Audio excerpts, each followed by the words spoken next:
नमः शिवाय।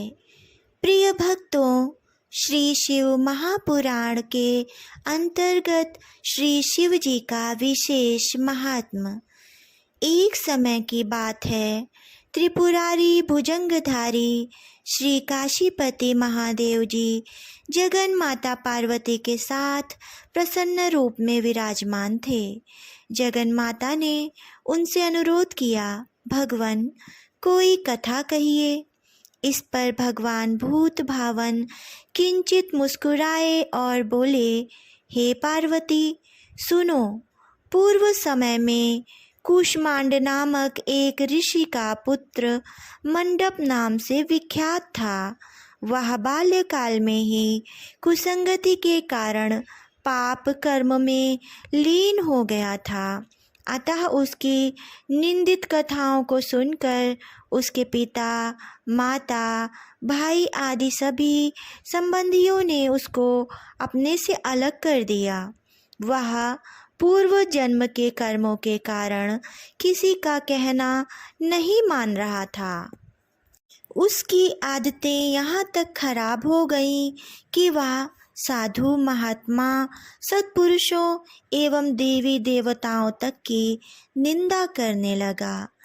युवा होने पर वह दूसरी स्त्रियों के प्रेम में फंस गया। प्रेम के वश में होकर वह औरों के द्रव्यादि की चोरी में भी लीन हो गया। उसके दो घनिष्ठ मित्र थे, एक था नापिति, दूसरा था पटहारा। इन तीनों ने मिलकर विचार किया कि किसी धनी के घर चोरी करके अधिक धन प्राप्त किया जाए।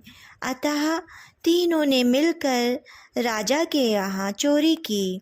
इस चोरी के कारण बहुत सा धन हाथ लगा। सारा धन मंडप के पास था। दोनों मित्रों के मांगने पर भी उसने उन लोगों का हिस्सा नहीं दिया। इस धन को वह एक वेश्या के यहाँ ले गया। वेश्या के यहाँ वह प्रेम लीला करने लगा। इस बीच उसको प्यास लगी। पलंग के नीचे रखी गिलास उसने खाली कर दी। स्वाद कुछ दूसरा था। इसमें क्या था? उसने वेश्या से पूछा। इसमें मदिरा थी। मंडप को इससे बड़ा दुख हुआ। मदिरा पान करके उसने महापाप किया है, यह सोचकर बड़ा दुख करने लगा। पर वेश्या बराबर मदिरा का गुणगान करती गई। उसने मंडप को फुसलाकर और मदिरा पिला दी तथा उसका सारा धन लेकर उसको बाहर निकाल दिया। होश में आने पर मंडप बड़ा विलाप करने लगा। पश्चाताप करता हुआ वह अपने मित्रों के पास आया। सारी आप बीती सुनाई। उन मित्रों ने कहा, हे मित्र, तुमने मदिरा पान करके बड़ा पाप किया है। अब तुम इसका प्रायश्चित करो। मुझे प्रायश्चित का उपाय कहो। बिना प्रायश्चित के सुरापान का दोष नहीं मिटेगा। अतः उस वेश्या से सुवर्ण प्राप्त कर दान करो। यदि तुम ऐसा नहीं करोगे तो हम लोग तुम्हारी बड़ी निंदा करेंगे। यह सुनकर मंडप बड़ा दुखी हुआ। वह वेश्या के पास आया। उसने वेश्या को अपना सारा दुखड़ा सुनाया। उसने वेश्या से सुवर्ण की मांग की। इस पर वेश्या बड़ी बिगड़ी और बोली, तुमने जो धन दिया है अब उसकी मांग मत करो। वेश्याएं कभी मिला हुआ धन वापस नहीं करती हैं। क्या तुमको इस साधारण नियम का ज्ञान नहीं है? इस पर मंडप गिड़गिड़ाने लगा, पर वेश्या के हृदय पर इसका जरा भी असर न हुआ। उसने अन्यान्य वेश्याओं को बुला लिया। सब मिलकर उसकी भर्त्सना करने लगीं। कई ने तो उसको धमकी भी दी। हे पार्वती, इस प्रकार मंडप बहुत अपमानित होकर वहाँ से निकाल दिया गया। मंडप विलाप करता हुआ अपने पिता के घर की ओर चला। इसके दोनों मित्र पीछे लग गए। जब मंडप पिता के सामने आया तो दोनों मित्रों ने उसका हाथ पकड़ लिया। बोले, मंडप, हम लोगों ने मिलकर राजा के यहाँ चोरी की है, पर तुमने हम लोगों का अंश नहीं दिया है। तुम हम लोगों का अंश दो। यह बात सुनकर कूष्मांड मुनि बहुत दुखी हुए और बोले, इस अधम से तुम लोगों की मैत्री कैसे हो गई? मंडप के मित्रों ने कहा, हे मुने, इसे भावी ही समझिए, पर न्याय की बात तो यह है कि आपका पुत्र हमारा अंश नहीं दे रहा है। यह सारा धन लेकर एक वेश्या के यहाँ चला गया। उसने सारा धन ले लिया। वह वेश्या वाद विवाद में बड़ी चतुर है। वह धन वापस नहीं करेगी। अतः आप हमारा धन दिलवाइए, अन्यथा हम राज दरबार में गुहार करेंगे।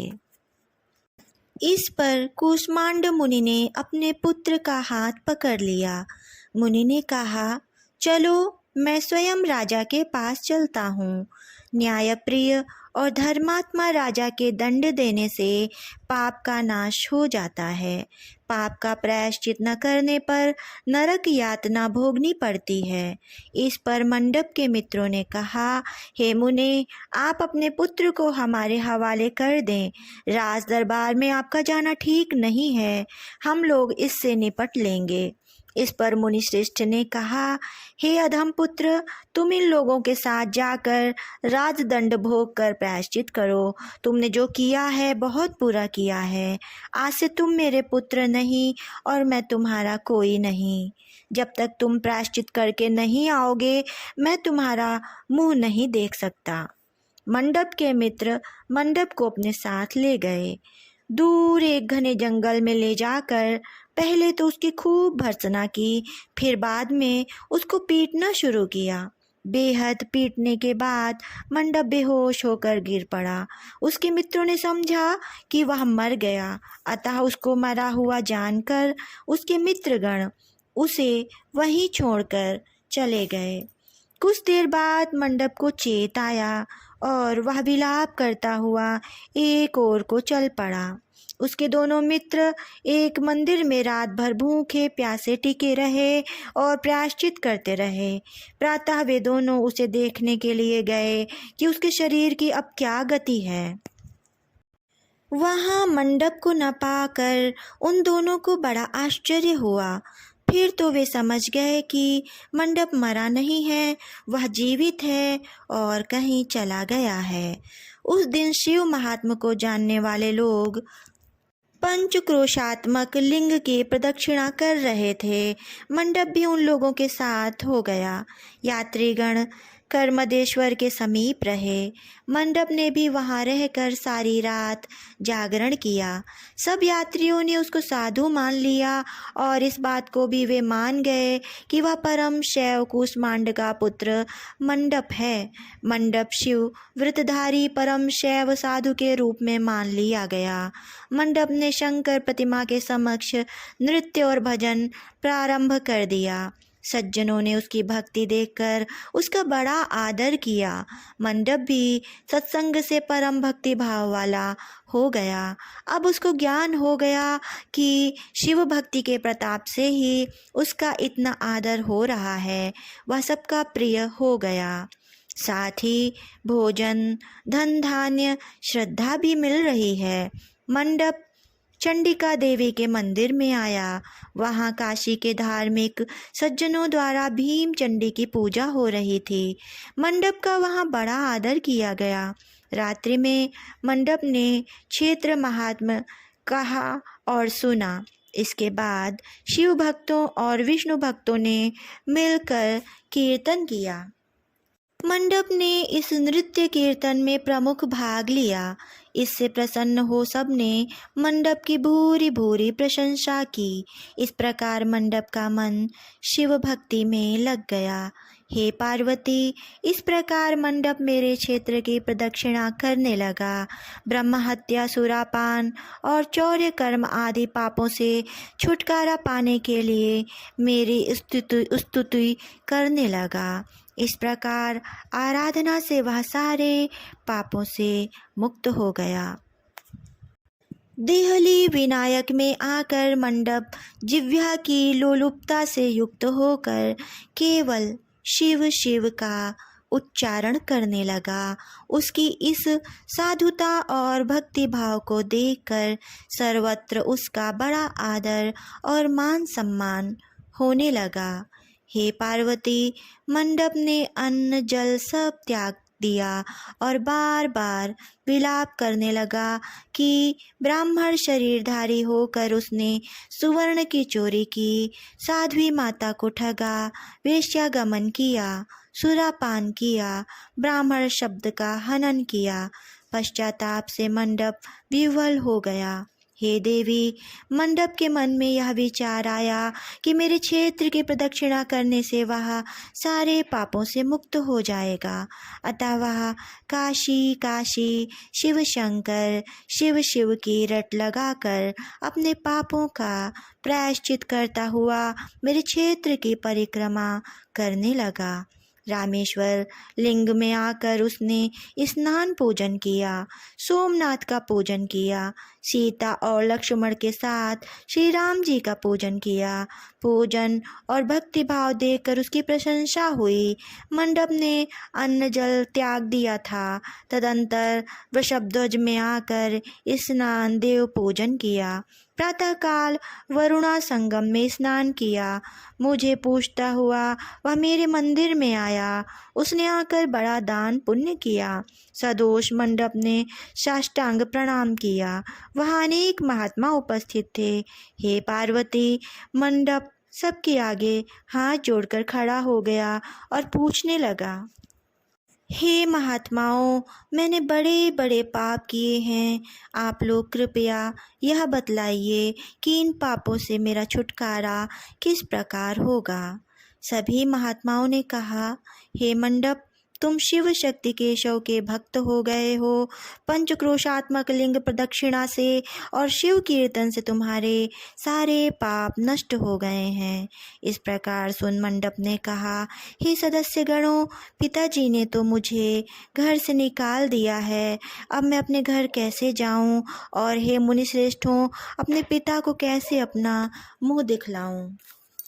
इस पर सबने कहा, अब तुम्हारे सारे पापों का प्रायश्चित हो गया है, तुम सहर्ष घर जा सकते हो। हे पार्वती, इस प्रकार मंडप अपने पिता के घर के सामने आया और शिव शिव शंभो शंभो महादेव महादेव का उच्चारण करने लगा।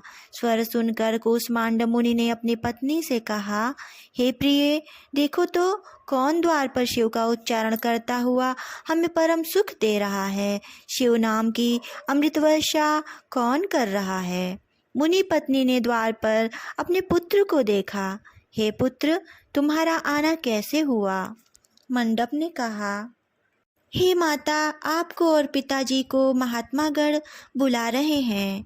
यह सुनकर मंडप की माता अपने पति के पास आई और उनसे सारा वृत्तांत कहा। हे पूज्यवर, आपका पुत्र शिव का नाम रटता हुआ द्वार पर उपस्थित है। उसका कहना है कि प्रायश्चित करके वह पवित्र हो गया है।